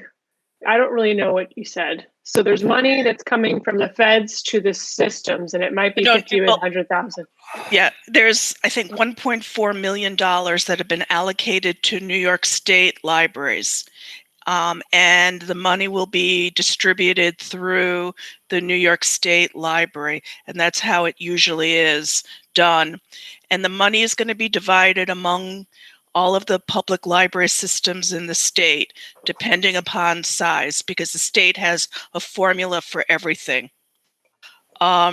It's a work in progress, and I don't have all of the details on how the money is going to be distributed. But I believe it's not going to be a competitive grant.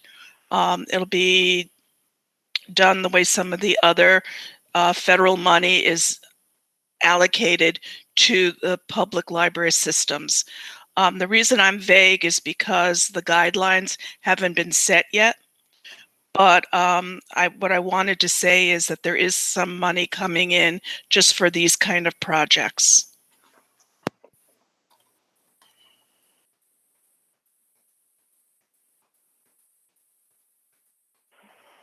Thank you for sharing that.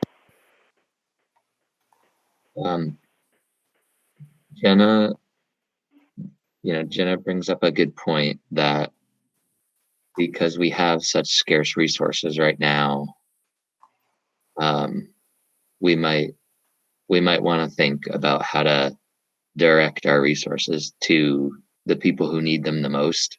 And I know it's hard to screen for need and it's hard to do all that, but I don't have any answers right now, but I think that merits further thought.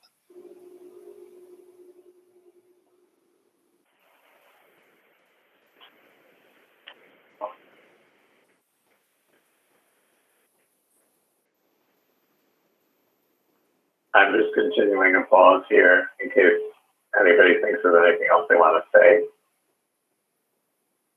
or ask.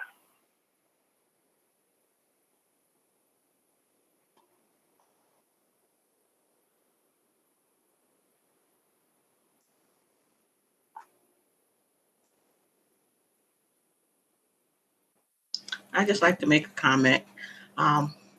As obviously we're in a very tight spot and everyone is thinking about safety, but I think that once we get to 9.4 with the housing authority, the Wi-Fi, that's a great start. And I feel that collaboration, partnering with other organizations in the city, even if the city's not going to move on broadband, that maybe different ones as the museums and different other organizations throughout the city.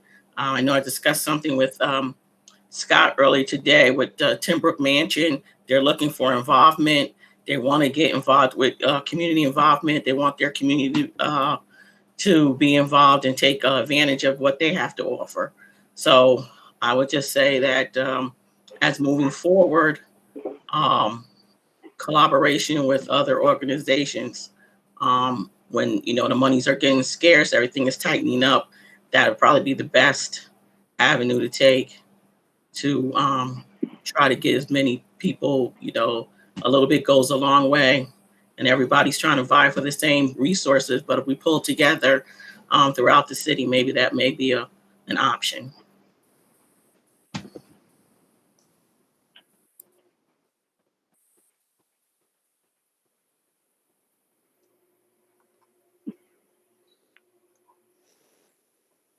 Just watching the clock here, creating one more pause.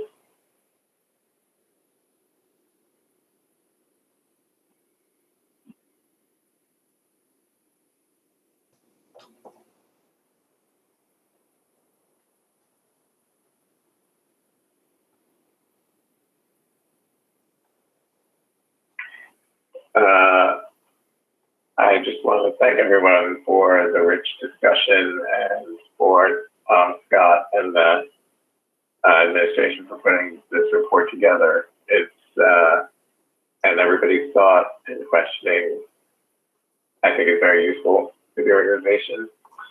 I was told by President Emeritus, current Secretary Karen Strong, that we're not voting on the continuing cost COSD. So this is an update, right? Is that everybody's understanding? Okay. If there are no further comments or questions at this time, we'll move to the next item. So we're going to do 10 more seconds.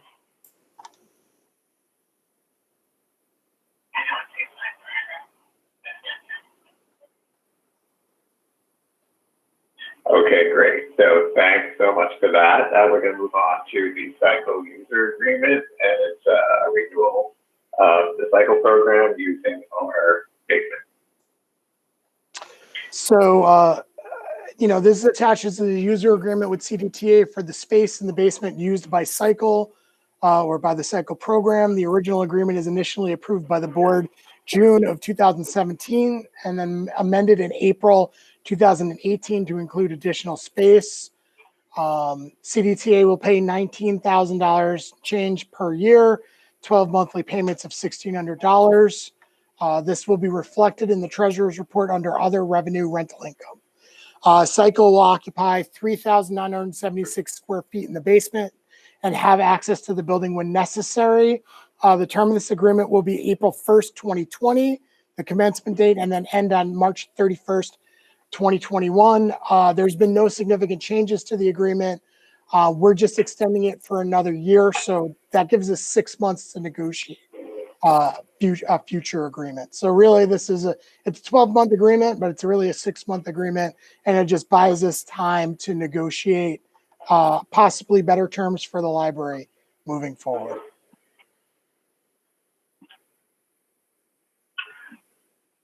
So is this an update, or are we voting to accept this? This needs to be voted. I was not even sure of that. Thank you. All right. Are we going to do a board doc vote or a voice vote? First we have to get the motion on the floor, right? So we need a motion from the floor to accept this updated agreement extension with the CDTA cycle program. Motion from Brigitte Pryor. Do we have a second? I'll second. Thank you, Karen Strong. Seconded by Karen Strong. And I need to know from Rebecca, are we doing this by voice or are we doing this by board docs?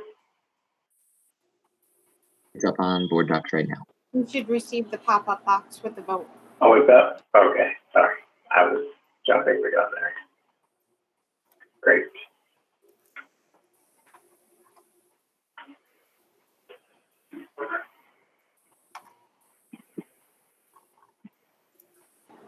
Arlene, could you please state your vote?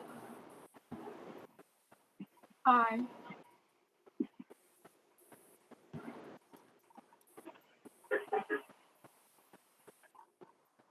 Julie?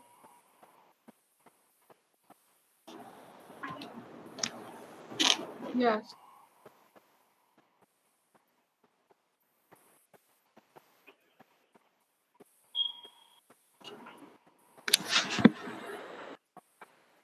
Now, will this come up on which tab will this come up on? There it is. Here in our meet. Okay. Great. So I can't scroll down, but I'm guessing the motion carries. You can see the first two votes are yeses. Mine was yes. So it looks like, yes, that was the five. Summarizes about hello. So the motion carries 8-1 abstention. Great. Now we're going to go to something that kind of came up in our previous discussions, item 9.4, which is the Housing Authority Wi-Fi.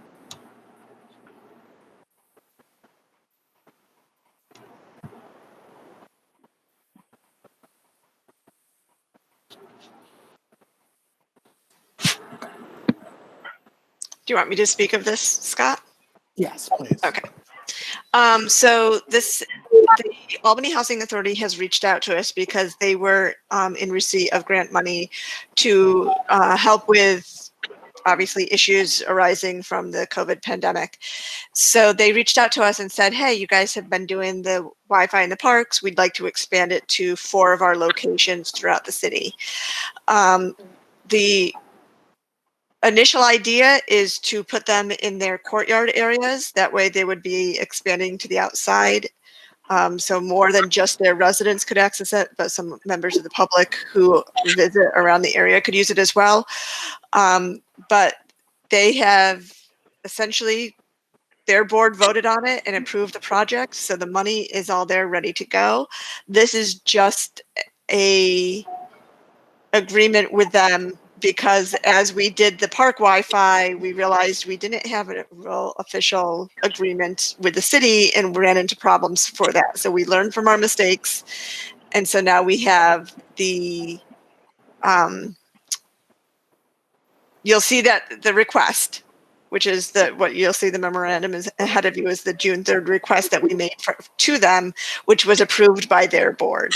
So the second document you see is the actual agreement with Albany Housing Authority and the Albany Public Library, that we will purchase the equipment. We will, along with them, they will post the equipment.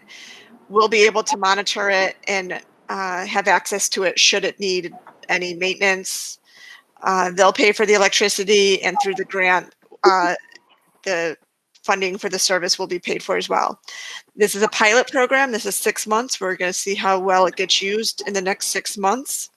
When we do realize that we are running into the winter.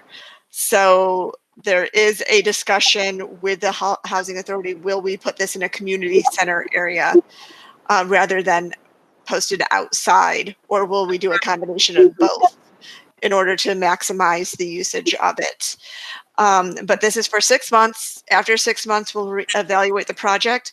I will note we also did apply for an IMLS, the Institute for Museum and Library Services grant, to extend this for 2 more years. So that 2-year extension would, I believe, expand it to 4 more locations, so a total of 8 with the Albany Housing Authority, and then pay for the service to run for upwards of 2 years. And that's a sliding scale, so they could fund it for 1 year or they could fund it for the 2 years.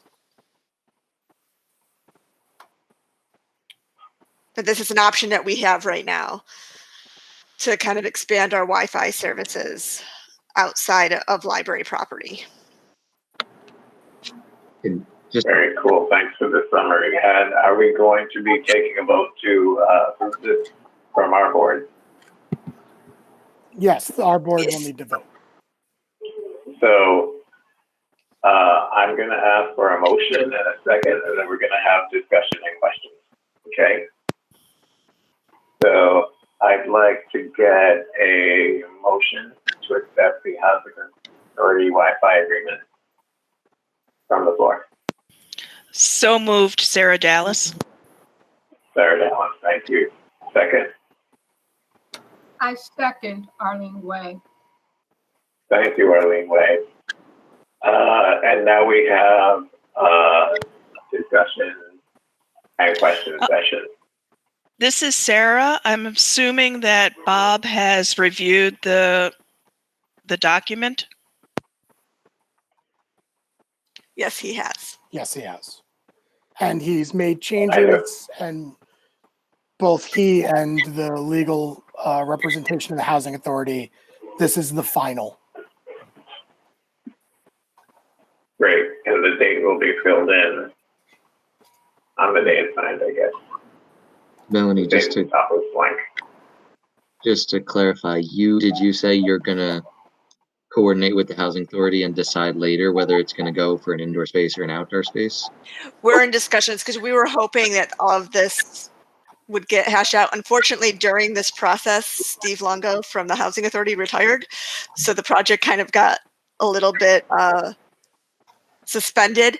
So we were hoping to have everything up and running by now. So we would have had a good 6 months of outside use. But knowing that they need to spend the money by the end of the year. So a lot of the money has to be pre-spent for this.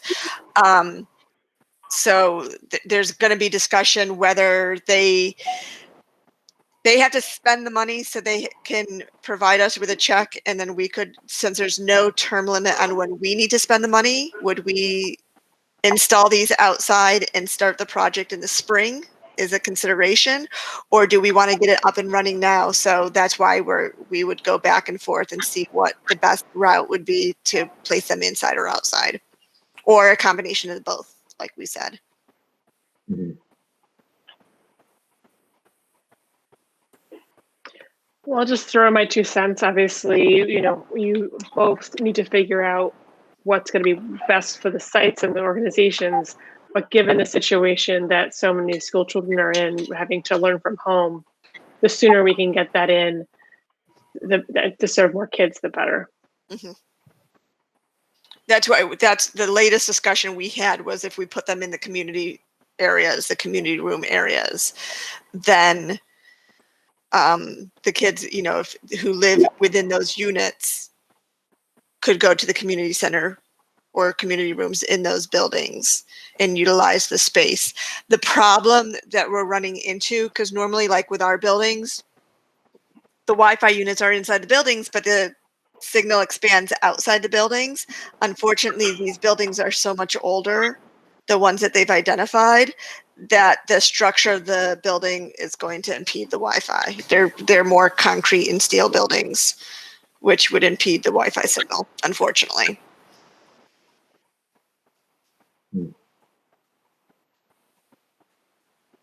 So I'm just watching to make sure I do a long enough pause in case we have more questions. I'm trying to be transparent about it.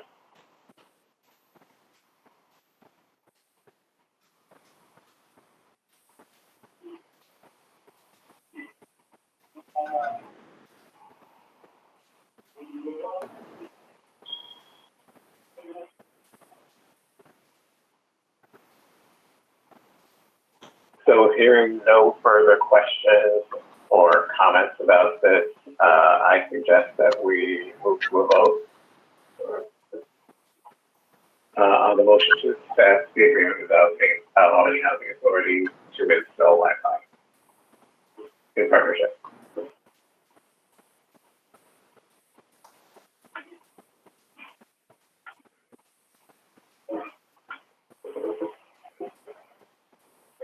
Does anyone need to do a voice vote? Me, I do. I vote yes. Please. Wonderful. Thank you.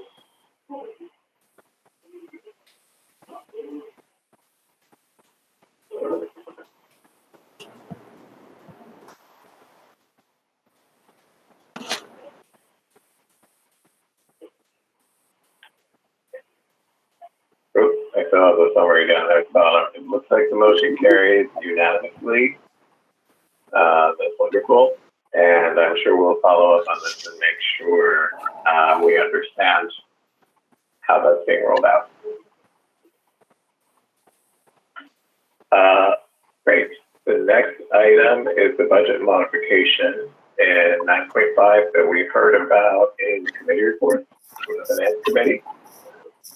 And that will be entertaining a vote. So this is, I don't know what the elevator speech summary of this is, but this is to accept the budget modifications of the Finance Committee at their last meeting. Can we get a motion to approve the budget modification?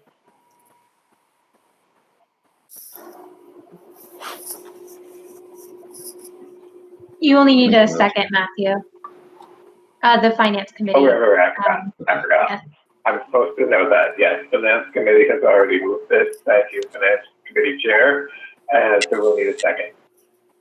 Thank you. Please state the name of who it was for the second. I didn't hear anything yet. I'll second if no one has. Was that Tom? Yeah, Tom that's second. Tom. Okay, great.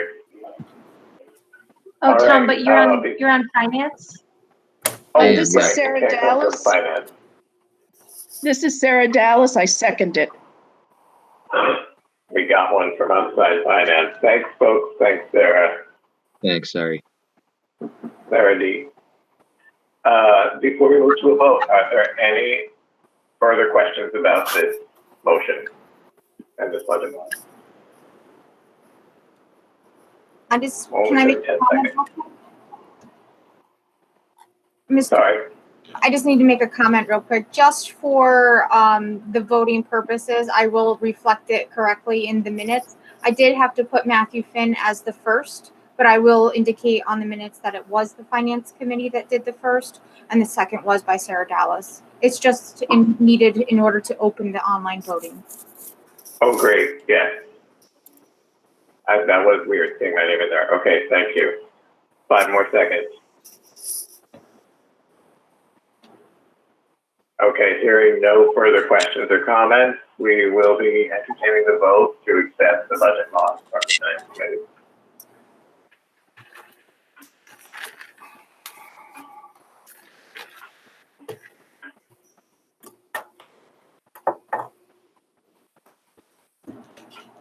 Arlene, please state your vote.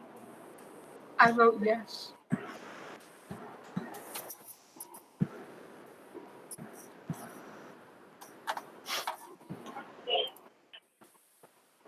And the motion carries unanimously. Wonderful. That brings us to item number 9.6. I do suggest that since we're running this meeting, we're running a little bit on the long side. We go through this quickly and that you can all read this at home.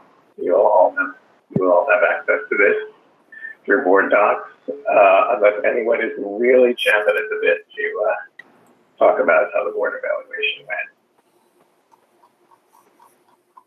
It's generally a positive board eval.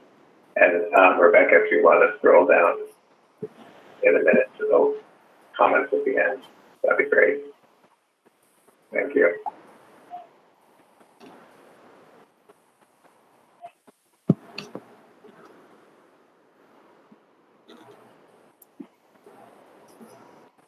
I'll be waiting another 5 seconds for anyone to chime in if they want to.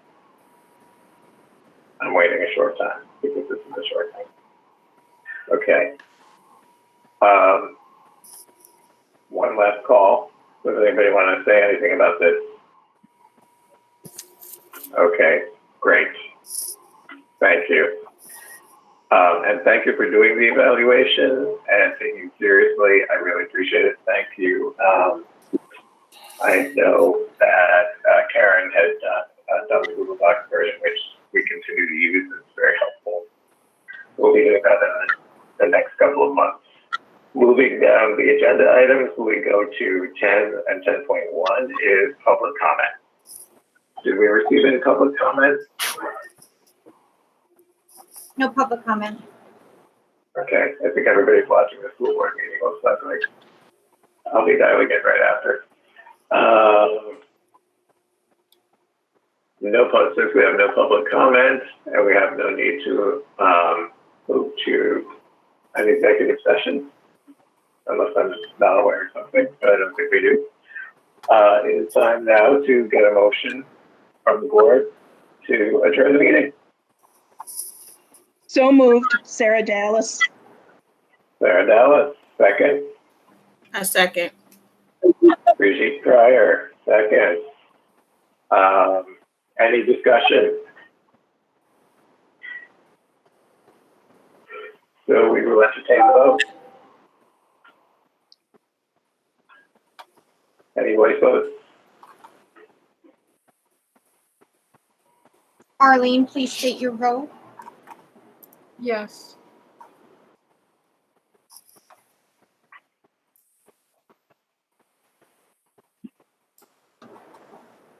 The motion carries unanimously.